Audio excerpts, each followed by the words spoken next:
Trajimos una Biblia, hermanos. Les pido que la tomemos con la mano derecha, si es posible la ponemos en alto y decimos: la palabra de Dios contenida en este libro es la verdad que acepto creer, es la enseñanza que me comprometo a seguir y es la esperanza que me atrevo a confesar. Nada me impide recibirla, nadie me evitará que la haga parte de mi vida y por ningún motivo dejaré de proclamarla. Estoy aquí para leerla, oírla y vivirla diariamente. Amén. Gracias, Señor, por tu palabra preciosa. Háblanos a través de ella, por favor. Bendícenos según necesitamos. Que nada ni nadie, Señor, nos impida recibir tu palabra hoy, que nos transforme un poco más. Por favor, hazlo que así sea. Te lo pedimos en Cristo Jesús. Amén. Una bendición sin efectos secundarios no deseados. Se llama el mensaje de hoy, hermanos, basado en el libro, en la carta a los Romanos, un compendio teológico acerca de la salvación que escribe el apóstol Pablo. Capítulo 1, versículo 16. Volvemos a tener que detenernos en un solo versículo, pero es que está tan cargado que podríamos extraer más de este sermón, más cosas que solo este sermón. Lo decimos y tal vez lo podemos aprender de memoria. Romanos 1:16, lo dicen conmigo por favor, de su Biblia o de aquí al frente. ¿Cómo dice? Porque no me avergüenzo del Evangelio, porque es poder de Dios para salvación a todo aquel que cree, al judío primeramente y también al griego. Amén. ¿Lo pueden decir todas las mujeres? Este texto dice así.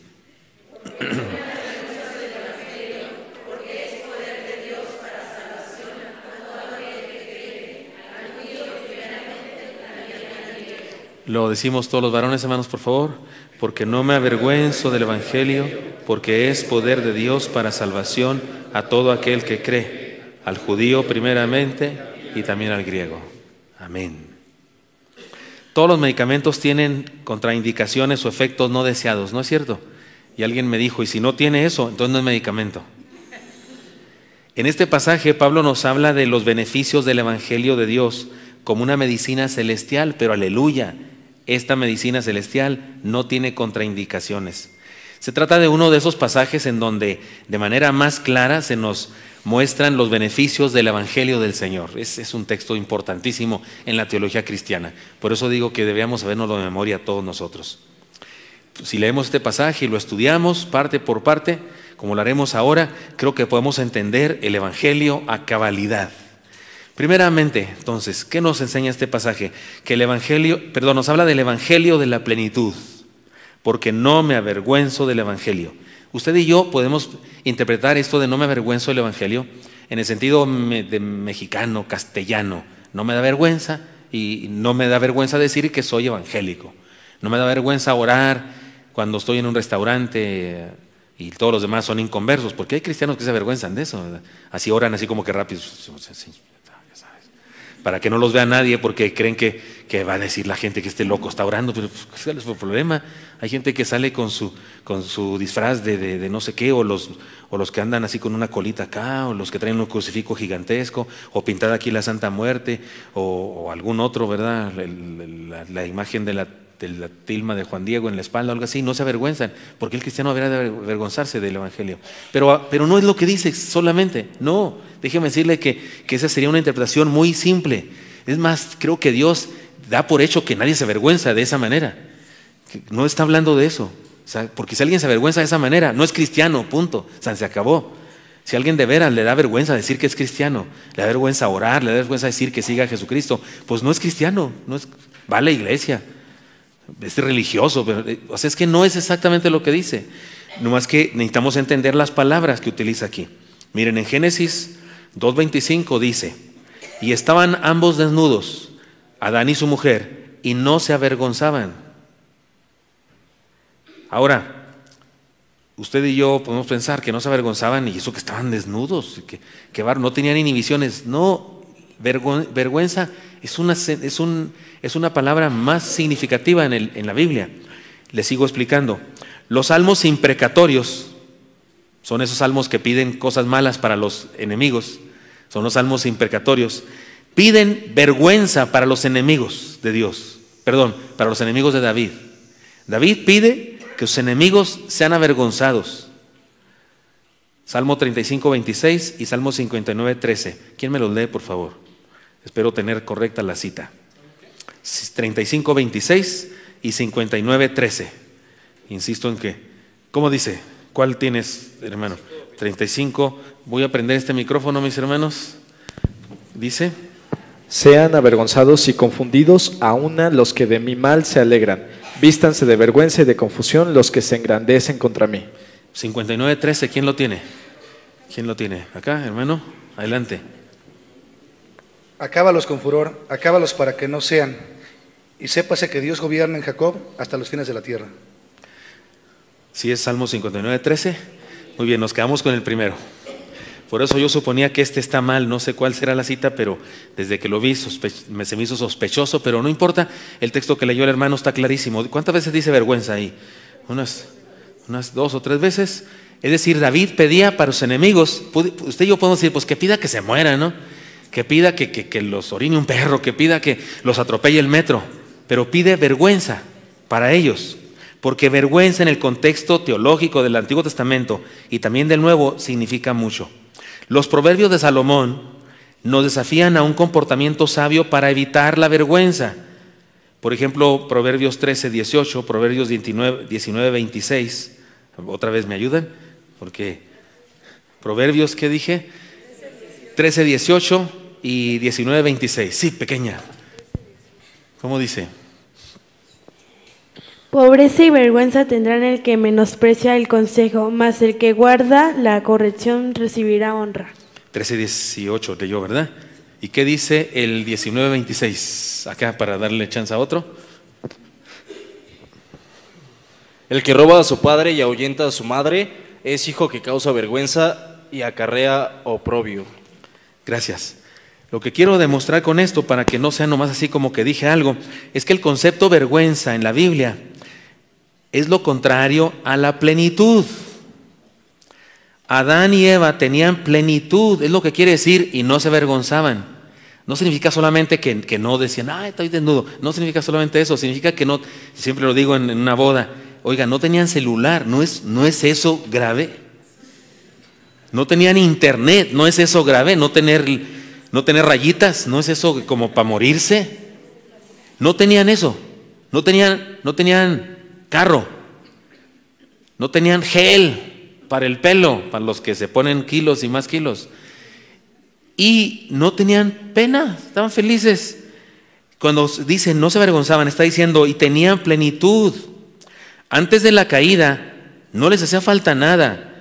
El concepto shalom o la paz de Dios que usaban los judíos para saludarse y que usa Pablo en sus cartas es justamente lo contrario a vergüenza. ¿Qué es el shalom de Dios? La más grande plenitud que una persona puede tener. ¿Y qué es lo contrario al shalom de Dios? La vergüenza, la deshonra, el todo me falta. El evangelio de Cristo entonces es el evangelio que regresa al hombre a su estado original de plenitud. Con el evangelio un ser humano no necesita nada más para ser feliz. O mejor dicho, con el evangelio un ser humano tiene todo lo que necesita para ser feliz. Podemos traducir las primeras palabras de Pablo en este verso de la siguiente manera. Mire, para que entendamos esto, se lo voy a tratar de hacer una paráfrasis muy versión El Paz, ¿verdad? De esta parte del versículo. Podría traducirse así: me siento orgulloso del mensaje que predico. Experimento la plenitud de la vida con el evangelio del que les hablo. Es lo que está diciendo Pablo. No solo está diciendo que no le da pena decir que es cristiano. Insisto, eso es demasiado elemental para este texto tan profundo. Una persona que tiene pena de decir que es cristiano, no es cristiano, punto, se acabó. No puede ser, no puede ser. Como algo tan maravilloso, como algo tan extraordinario, y te avergüenza, te da pena, no puede ser. Entonces, si no considera ser hijo de Dios, seguidor de Jesucristo, lo más grande que el universo, entonces no es cristiano. Si se avergüenza, entonces no es el mensaje de este texto. No, el mensaje de este texto dice que se trata del evangelio de la plenitud. No me avergüenzo del evangelio, el evangelio me hace estar en plenitud. No tengo vergüenza, no tengo eso que tienen esos enemigos de David, que David pedía por ellos, que les vaya bien mal en la vida, que estén insatisfechos, que estén amargados, que sean infelices. Es lo que pedía David en sus salmos imprecatorios. Pero la palabra que usa, que ya leyó mi hermano, es la palabra vergüenza. Sean avergonzados. De hecho, ¿se acuerdan cómo dice los hijos sabidos en la juventud, que son como saetas en la aljaba? ¿Se acuerdan de eso? Y lo dice: no te avergonzarás a la puerta de tu casa. O sea, ¿cuál es la plenitud de la vida? Que no me avergüenzo de nada, que tengo plenitud. Entonces lo que dice este pasaje es que este es el evangelio de la plenitud. Nuestro evangelio no es un precepto destinado solo a la religiosidad del ser humano, sino un asunto que involucra toda la vida. Experimentemos el evangelio a plenitud. Por eso, hermano mío, si usted y yo formamos parte de una comunidad, esta misma o cualquier otra, en donde parecería que cuando nos predican nos hablan como si Dios nos odiara. ¿No es cierto que hay comunidades? ¿No ha habido sermones? Que en YouTube hay sermones así, que parece que el predicador tiene la firme convicción de que Dios nos odia. Y hay de ustedes donde anden con eso, porque la ira de Dios. ¿Han oído esas cosas? ¿Cuál evangelio, Dios mío? ¿Cuál evangelio? Eso no es buena noticia, es mala noticia. Que ya les he contado esta historia de cuando fui a Cholula. Cholula, aquí que es Puebla. Se dice que hay 365 templos. No es cierto, pero hay 200 y pico. De hecho, hay esquinas en donde las 4 esquinas es un templo. Es un pueblito con muchos templos. Y fui a uno donde la característica de ese templo es que tiene un ojo gigantesco en la cúpula. Un ojo, si te está viendo el ojo, se supone que es el ojo de Dios. Entonces yo me quería esconder del ojo. Me vine acá a un rinconcito y me seguía viendo el ojo. Entonces me fui a otro rincón, acá donde está el agua bendita, y estaba el ojo. Entonces hasta miedo me dio. Ahora, sí, Dios nos ve, sí, pero cuando se enseña así como que, ay de ti, porque te está bien, pero hay un Dios. ¿Ha oído gente que dice eso? Pero hay un Dios, o sea, como amenaza. ¿No es cierto? Como amenaza. ¿Eso cuál plenitud? Hay gente que vive así, como que Dios se enoja porque traes pantalón, que Dios se enoja porque te pusiste aretes. Y ya he dicho que sí, algunas semanas sí exageran porque traen aquí columpio de guacamaya, ¿verdad? Sí, una cosota, o traen aquí un alfolí para las ofrendas. Si un día si no hay alfolí, hermana, préstenos un arete de esos, sirve plato de la Santa Cena, ¿no?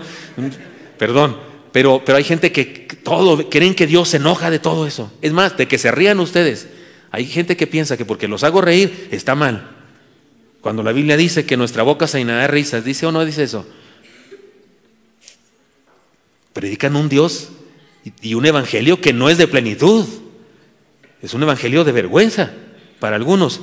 Lo que dice Pablo aquí es que el evangelio que él predica y que nosotros predicamos es el evangelio de la plenitud. Experimentemos el evangelio a plenitud. En segundo lugar, se trata del evangelio de la posibilidad real.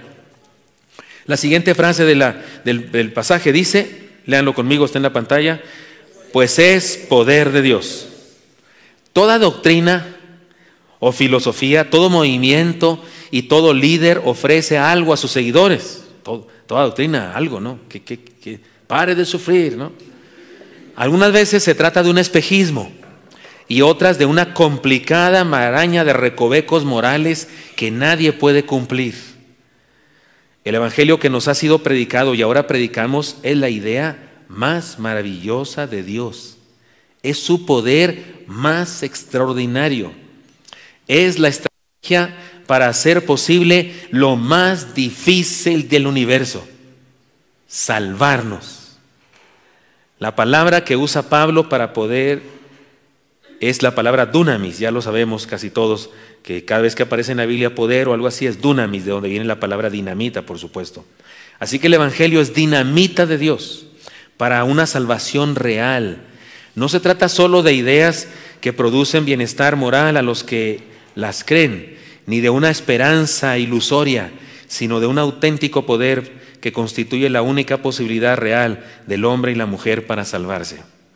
Déjenme, les cuento que a donde quiera que voy a predicar a pastores, pues los invito al CRECE, a nuestro congreso pastoral CRECE, nuestro congreso de liderazgo CRECE. Los que no saben porque son miembros nuevos en la iglesia o nunca han venido a un CRECE porque no son pastores, pero nuestra iglesia organiza un congreso. CRECE son las siglas de crecimiento, renovación, experimentación, compromiso y enseñanza. Y lo que enseñamos en estos congresos es lo que como iglesia hemos descubierto y hacemos para crecer. Porque con tristeza lo digo que la mayoría de las iglesias de nuestra denominación, de nuestra clase, pues no están creciendo como nosotros estamos creciendo, y compartimos algunas cosas que nos han enseñado. Y bueno, hacemos eso. Y yo donde quiera que voy invito a personas. Y hasta el Congreso 7, me parece que este que viene es el 9, pero hasta el Congreso 7 era gratis para todo el mundo. Ahora a los líderes les pedimos una pequeña cuota, que por cierto se la regresamos con todo lo que les regalamos, con todo lo que les damos. Pero a los de fuera, a los de Estados Unidos o de Guatemala o de Honduras o algún lugar donde vamos, yo les cuento del Congreso Crece. Pero el otro día pasó algo diferente. Alguien en Estados Unidos fue esto, un grupo de pastores hispanos estaban ahí y bueno, me preguntaron cosas y en una especie de mesa redonda, informal, y yo respondí nuestra iglesia y cómo funciona nuestra iglesia y les conté de cosas de las que me siento muy orgulloso, de nuestros jóvenes, de los spa, de las mujeres. Este spa pasado, Dios mío, era un mujererío también. ¿Cuántas fueron, hermanos? 370. Gracias a Dios, puras hermanas de nuestra iglesia y esas cosas. Y les cuento las cosas que hacemos y los trabajos de acción social y las iglesias en formación que tenemos y nuestros misioneros que tenemos a nivel mundial, sostenidos y demás por nuestra iglesia. Y entonces un hermano me dijo, oiga, y no nos podía compartir esas cosas, ¿cómo le hacen? Me dijo un hermano. Le dije, sí, no, sí. Es más, allá lo espero en nuestra iglesia, 8, 9 y 10 de noviembre, lo espero. Le dije, voy a organizar un congreso para satisfacer esa necesidad que usted tiene. Así como que, ¿de veras? Sí, de veras. Lo invito a nuestra 8, 9 y 10 de noviembre. Él pensaba así que yo estaba inventando esa fecha en ese momento. Y le dije, y es más, pues como usted va a tener que ir, pues allá hay que comer, hay que hospedarse, materiales. No, sí va a estar caro. Entonces, le ofrezco otra cosa. Más que es un problema, espero no se ofenda. Y ya estaba así como espantado, como que ¿cuánto irá a salir eso? Y le dije, le ofrezco que no le cobramos ni un centavo. Y luego así como se ríe. Pues, así como está jugando este cuate. Así como si ahorita me sale con que son 50,000 pesos.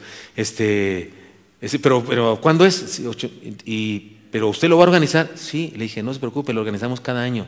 Ya está puesto. Es más, ya está el predicador principal. Se llama Alex San Pedro. Es un español, un pastor español de una iglesia bautista en España. Pongan en su YouTube o algo Alex San Pedro y van a enamorarse de unas canciones preciosas que tiene. Es un joven pastor, tiene unas canciones preciosas y es un conferencista famoso en aquel lado del planeta. Y ya aceptó venir con nosotros y va a estar con nosotros jueves, viernes, sábado y posiblemente se queda el domingo para predicar en la iglesia también. Y le dije al hermano, sí, es más, ya tenemos predicador especial. Y lo dice, no, pero sí, hermano, pero la inscripción, ¿cómo cuánto viene costando? 0 centavos, ni un penny. No me lo creía. Esto es lo que está diciendo Pablo aquí.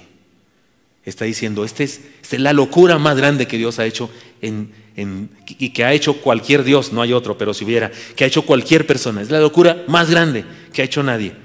Nos ha dicho a los seres humanos, te doy salvación, es decir, vida eterna, plenitud de vida, guía, mi presencia en tu vida, mi ayuda en todo momento, en toda circunstancia, mi auxilio en las tribulaciones, mi amor para ti.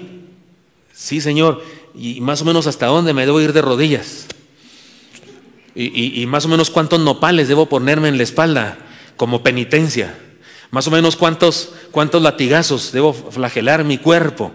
Más o menos como cuántos pecados debo evitar, Señor, con cuántas tentaciones vencidas te conformas. Eso somos los seres humanos, eso pensamos siempre. Y dice Dios, no, yo ya lo hice todo. Señor, ¿es real esto? Sí, es real. De veras, eso es tu oferta, sí. ¿Qué tengo que hacer? Solo cree, solo créelo, solo acéptalo. El ecumenismo de algunos que enseñan que todas las religiones son verdad resulta un insulto a la realidad del Evangelio del Señor, porque no hay varios caminos para ser salvo, sino uno solo, el Evangelio de Jesucristo. Y le he llamado a esta enseñanza el Evangelio de la posibilidad real. Es cierto, se puede ser salvo por la gracia del Señor. Experimentemos el poder de Dios. Y ahora, yo sé que aquí la mayoría somos cristianos. O sea, de hecho, los miércoles vienen cristianos, ¿verdad? Es un día entre semanas, así como un intermedio en la semana, y no son tantos visitantes, aunque hoy tenemos visitantes, pero regularmente la mayoría somos creyentes y ya vivimos el Evangelio. Pero estas cosas escribió Pablo a los cristianos de Roma, posiblemente la iglesia cristiana más grande de aquella época, posiblemente la iglesia cristiana más importante de aquella época. No eran nuevos creyentes, no eran inconversos a los que le escribe la carta, le escribe a los cristianos. ¿Y por qué le está diciendo esto? No solamente para que lo vivan, sino para que sea lo que prediquen, porque cuidado, de repente aún los cristianos comenzamos a predicar el karma en lugar del Evangelio de Jesucristo. Si usted se conecta a mis devocionales todos los días, sabrá que últimamente he tocado ese tema, porque hay demasiada gente, hasta cristianos, enseñando el karma en lugar de enseñar la gracia de Dios. Cuidado con eso. Pero también se trata del evangelio de la realización integral. Dice, para salvación. Hay una necesidad intrínseca en todo ser humano de salvación. Todo, cristiano o no cristiano, creyente en Dios o no creyente en Dios, en el fondo del corazón de todo ser humano hay por naturaleza un deseo de buscar la salvación. Es más, ¿sabe cómo se expresa? Este natural impulso, esta intrínseca necesidad del ser humano se manifiesta, por ejemplo, a través de la historia en la búsqueda de la piedra filosofal, o la búsqueda del elixir de la eterna juventud, la búsqueda de la lámpara maravillosa, o Indiana Jones buscando el arca perdida. Hoy en día, la búsqueda de la cura contra el cáncer o contra el VIH, las propuestas políticas que ofrecen un mundo más justo, la nueva era con su oferta de convertirnos en nuestro propio Dios, y ni hablar de tantas y tantas filosofías que nos ofrecen ser delgados, guapos, saludables y lo mejor, sin esfuerzo. Ante esta necesidad, la Biblia habla de una salvación integral. En el Antiguo Testamento, David usaba la palabra salvación para referirse a protección de Dios. Por eso le llama escudo mío, mi roca fuerte, mi castillo, etcétera. Cuando usted y yo leemos en el Antiguo Testamento, en los Salmos de David, que dice mi salvación, usted y yo pensamos que David está pensando en las calles de oro, mar de cristal. No, él ni sabía eso. Él nunca, si usted lee antes de David y sus salmos, nadie ha hablado de calles de oro, mar de cristal. ¿De dónde iba a sacar a David calles de oro y mar de cristal si no existía tal metáfora ni tal enseñanza? Él sabe qué piensa por salvación: protección de los enemigos, que no me maten, que no vengan la ruina. Es más, les voy a echar a perder una idea que tienen sobre un salmo. Ahí donde dice, tú me librarás del terror nocturno. ¿La han visto? ¿La han leído ese texto? Los que estudiaron conmigo el libro de los Salmos en los devocionales ya saben una palabra que dije que a lo mejor les molestó tanto que la borraron de su cerebro. Usted y yo pensamos en el terror nocturno, en, no sé, soldados, un ejército enemigo que viene en la noche y nos ataca. Si eso es lo que dice el Salmo, no, pues usted y yo no tenemos miedo al terror nocturno porque nuestro país no está en guerra. ¿Quién va a venir a atacar? Ah, no, pero si la delincuencia, oh, sí, si hay terror nocturno. Pero algunas personas piensan en eso, pero no es lo que se refiere David. Algunos piensan que se refiere, no sé, a la falta de sueño. Puede ser terror nocturno. ¿Cuántos sufren de insomnio de vez en cuando? Sí, es terror nocturno, ¿verdad? Pero les voy a decir algo. Les voy a decir algo que espero que no les eche a perder su vida espiritual. En la época de David se usaba la frase terror nocturno para referirse a unas chinches del desierto. De verdad. Eran chinches del desierto que había en la arena y que usted se acostaba y no lo dejaban en paz. ¿Y cómo se les llamaba a esas cosas? Terror nocturno. Y David escribe, me librarás del terror nocturno. Y usted sí, soldados enemigos y la falta de sueño y la crisis existencial de qué hago aquí. Y no importa, si se lo aplica a eso, amén, también es terror nocturno. Y usted piensa, ¿y a poco van unas chinchis mugrosas? ¿Sabe por qué me bendice a mí darle esa interpretación al texto? Porque me hace pensar que a Dios le preocupa y se ocupa hasta de esas cosas. Hasta de mis piojos, pues. Hasta de mis comezones, hasta de que si me sale sarna o no, Él me puede librar de eso. Y más en aquella época, pues cuando no hay pomada de la campana, ni qué buena medicina, ¿cómo se llama esa? Ni vitacilina, ni tepescohuite. Y entonces David que escriba eso y que diga, hasta de eso te ocupas, Dios. No sé a usted, pero a mí me bendice más que las otras interpretaciones, porque me hace pensar que se ocupa de todo. Entonces, cuando el Antiguo Testamento habla de salvación, se refiere a eso, protección. El Antiguo Testamento, roca firme, castillo. En el Nuevo Testamento, Pablo habla de perdón cuando se refiere a la salvación. Perdón de pecados. Pedro, de protección espiritual. Y Juan nos habla de calles de oro y mar de cristal. Juan sí habla de eso. ¿Sabe una cosa? Usémoslo todo junto. No podemos reducir la salvación de Cristo a una sola área de la vida. Su salvación es lo más amplia posible. Él sacia nuestras más significativas necesidades. Es que cuando dice ahí Pablo, no me avergüenza el Evangelio porque es poder de Dios, y luego añade, para salvación, nos está diciendo que es lo más amplio posible, nos bendice de la manera más amplia posible. La salvación incluye todas las cosas, incluye absolutamente todo. Experimentemos la salvación integral, que son chinches y son soldados enemigos y rateros, y son calles de oro, mar de cristal, y también son protección, y también es perdón de pecados y aliento. O sea, todo lo que se puede imaginar usted que en la Biblia alguna vez se dijo sobre la salvación, todo está junto en Jesús. Por eso digo, se trata del Evangelio, hemos dicho ya dos cosas, de la plenitud, se trata del Evangelio de la posibilidad real, y se trata del Evangelio de la realización integral. Experimentemos la salvación integral. Pero además se trata del Evangelio del desafío. El texto dice, léanlo conmigo por favor, lo que dice el texto, la siguiente parte: a todo aquel que cree. Los seres humanos estamos acostumbrados a pagar lo que tenemos. Se nos dificulta creer que podemos tener algo sin esfuerzo, ya lo hemos hablado eso. Si alguien se porta muy bien conmigo, siempre pienso que hay truco, algo quiere. No, se nos dificulta creer que alguien me está bendiciendo y dando nomás porque sí. No, algo quiere. Y cuando ya me pide algo, ya apareció el peine. Que he tratado de entender esa metáfora y no lo logro. Si alguien sabe de dónde viene la expresión, ya apareció el peine, me dice por favor, porque desde niño estoy intrigado. ¿Qué significa que ya apareció el peine? Pero eso nos pasa cuando alguien nos hace beneficios y decimos, algo quiere. Toda religión, filosofía o doctrina nos ofrece algo, pero también nos establece un costo. De modo que algunos tienen que hacer obras, otros tienen que esforzarse para adquirir conocimiento, y algunos incluso tienen que llevar a cabo sacrificios o rituales dolorosos. Pero cuando llegamos al Evangelio del Señor, la cosa es muy sencilla. El Señor no nos pide que hagamos otra cosa que creer. Ya lo vimos en el punto anterior. Este es el gran desafío del Evangelio. Solo nos pide creer. ¿Y por qué le llamo a este punto el Evangelio del desafío? Porque ciertamente creer es un desafío. Si alguien me dijera, mira, para ser salvo tienes que portarte bien, tienes que venir a todos los cultos, tienes que ayunar 2 veces al mes. Hay gente que pues le entro. Pero si le dices a alguien, ¿qué tengo que hacer para ser salvo? No, pues creer en Cristo. No, pero ¿qué más? No, creer en Cristo. Así como que se va todo triste. No entiendo. Porque es un desafío. Nos resulta como imposible. ¿Cómo va a ser cierto? Es más, la gente que no conoce el Evangelio, de hecho no te cree que tú seas salvo. No te cree que le digas que eres salvo. Se enoja, se ofende, le saca ronchas en la piel que tú digas que eres salvo. Si no me lo quieres creer, háblale a alguien así, un cuñado tuyo, y dile, oye, todo te va a decir cuando te mueras. Así, yo no sé, yo creo en el infierno, ¿y tú?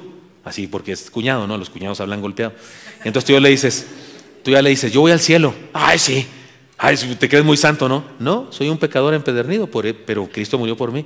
Ah, sí, nomás por creer ya. Es más, estás oyendo a tu cuñado. Estoy imitándolo y estás oyendo a tu cuñado.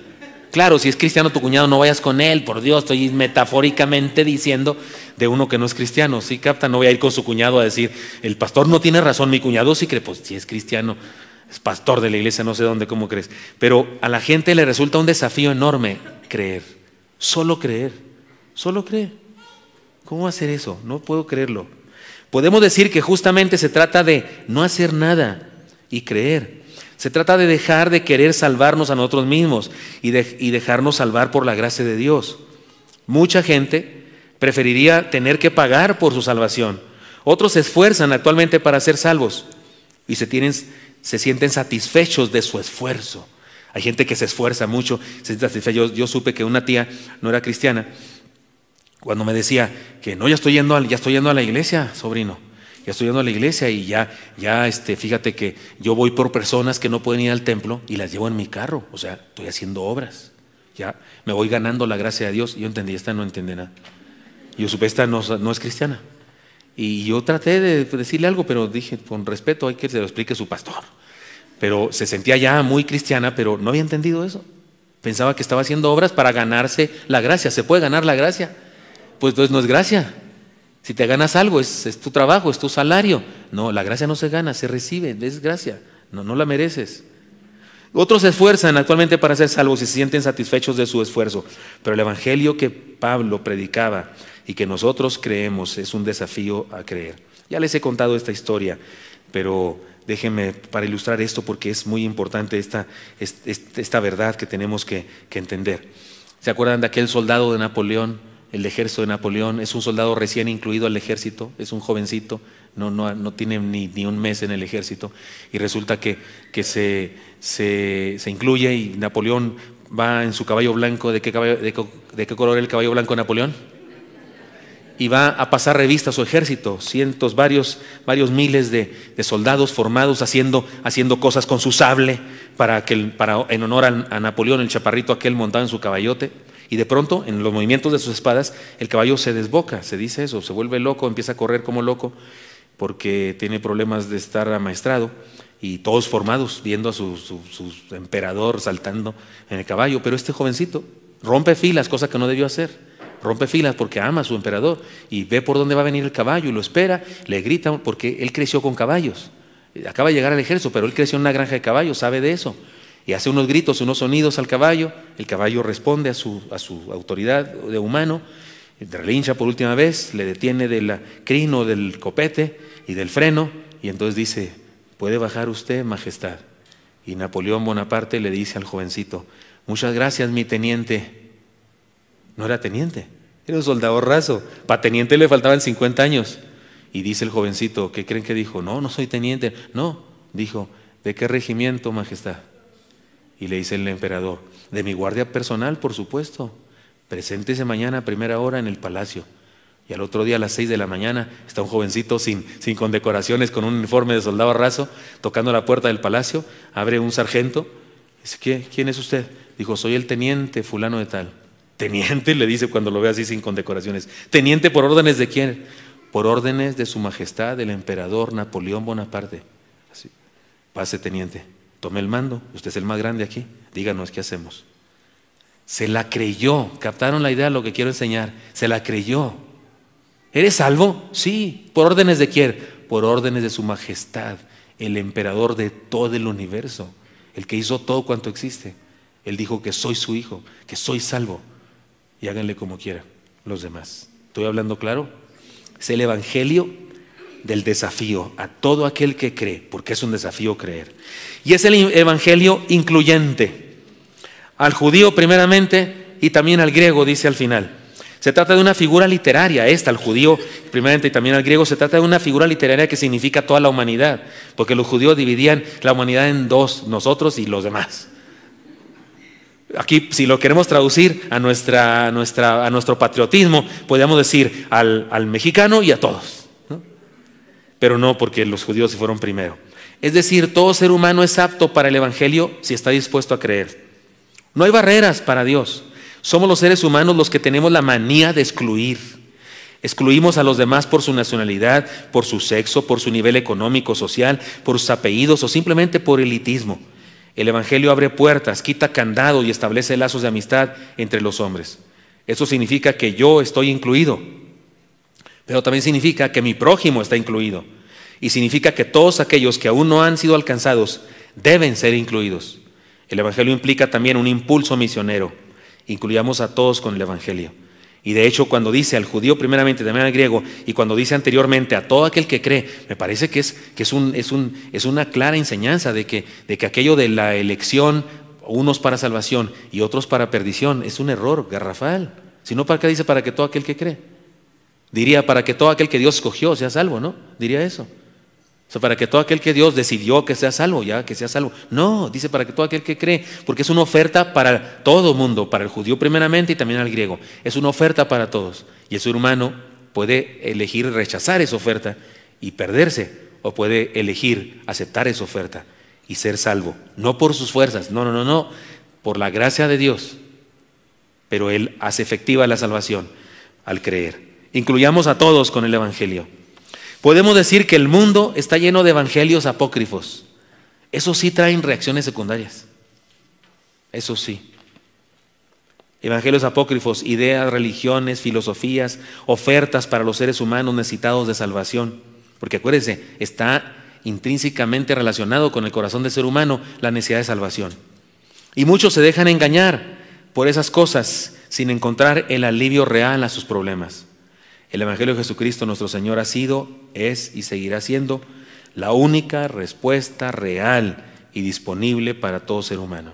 Hermanos míos, nos corresponde vivirlo en primer lugar, experimentarlo en segundo lugar, es decir, y compartirlo con todos los que nos rodean. Me refiero a vivirlo de aceptarlo y luego experimentarlo de vivir en él, felices, plenos, como dice aquí, y luego en segundo lugar, compartirlo. Haciendo un resumen, se trata del Evangelio de la plenitud, porque no me avergüenzo del Evangelio, recuerde que vergüenza es lo contrario a la paz de Dios. Se trata del Evangelio de la posibilidad real, pues es poder de Dios, es real eso, en él hay salvación. El Evangelio de la realización integral para salvación, en el sentido más amplio del concepto salvación. El Evangelio del desafío a todo aquel que cree, porque es un desafío a creer. Y el Evangelio incluyente al judío primeramente y también al griego, porque Dios quiere incluir en la salvación a todo ser humano. ¿Cree usted que el Señor quiere incluir en la salvación a las personas que por alguna razón en su vida están practicando una vida homosexual? ¿Cree usted que Dios quiere incluirlos? Sí. ¿Cree usted que Dios quiere incluir a las personas que por alguna razón son presas del alcoholismo? Sí. ¿Y a los que son presas de la drogadicción? No estoy diciendo alcohólicos, ni drogadictos, ni homosexuales. No existe tal cosa. Los seres humanos somos seres humanos. En ocasiones, atrapados por una mala costumbre, por una cosa. Pero nunca le diga a nadie, por favor, alcohólico. No. Es una persona que está atrapado en el alcoholismo. Pero esa persona es un ser humano a quien Dios ama. Cuando le ponemos nombre, ya eres eso. Entonces, ¿cómo va a salir de ahí si ya es eso? No, no es eso, nadie es eso. Nadie es ni homosexual, nadie es alcohólico, nadie es drogadicto. Es alguien poseído por la droga, poseído por el alcohol. Pero si lo declaro que es drogadicto, entonces resulta que pues así se va a quedar porque así lo hicieron. No, es alguien que puede ser liberado de eso y llegar a ser aquello que Dios planeó que él fuera, que es su hijo. Entonces, por favor, nunca le llame a nadie con un apodo de esa manera, ¿de acuerdo? Ni mentiroso, nunca le diga a nadie, es que tú eres un mentiroso. No, eres una persona que miente mucho. Que estás cayendo en la tentación de mentir. Pero si lo declaro mentiroso, pues entonces ya es su naturaleza y no, su naturaleza es una persona amada por Dios. Y Dios puede liberarlo de eso y hacer de él justamente lo que él quiere que sea. Estoy hablando claro. ¿Caben estas personas? Pues sí, cabemos nosotros. Somos lo que somos, o seamos lo que seamos, o hagamos lo que hagamos. Cabemos, porque su salvación es para todo ser humano. Señor Santo, gracias te doy por darme permiso, Señor, hasta de emocionarme compartiendo tu evangelio, tal como lo dice tu palabra, Señor. Tu palabra, no la teología que algunos inventan por encima de tu palabra preciosa, maravillosa. Permite, Señor, que mis hermanos y yo creamos esto, lo vivamos, es decir, lo aceptemos, Señor, para nuestra salvación, los que no lo han hecho todavía, y luego lo experimentemos cada día, Señor, este evangelio maravilloso de la plenitud, y también, Señor, que lo compartamos con otras personas como debe ser compartido. Pongo en tus manos, Señor, nuestras vidas. Bendícenos a todos. Sigan orando. Y tal vez hay alguien aquí que dice, yo quiero experimentar eso, no lo he experimentado, y quiero experimentar eso, ese evangelio de la plenitud, ese evangelio que me desafía a creer. Yo quiero creer ahora mismo, acepto el desafío. Tal vez hay alguien aquí que no ha entregado su vida a Jesucristo, yo lo quería hacer. Pues habla con Dios, entrégale tu corazón, entrégale tu vida. Y si así lo estás haciendo, por favor, házmelo saber levantando tu mano un poco porque quiero orar por ti.